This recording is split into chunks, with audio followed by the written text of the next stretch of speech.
ಮರಗಿಡದ ತಲೆಯ ಒರೆಸಿ ಹಿಮ ಬಿದ್ದ ನೆಲವ ಗುಡಿಸಿ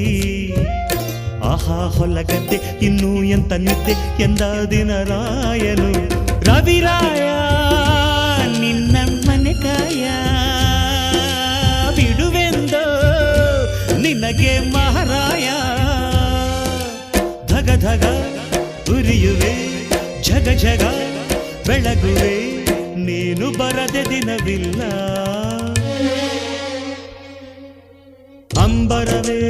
ಅಂಬರವೇರಿ ಸೂರ್ಯನು ಬಂದಾನು ಥಳ ಥಳ ಥಳ ಜಗ ಥಳ ಥಳ ಫಳ ಫಳ ಫಳ ಜಗ ಫಳ ಫಳ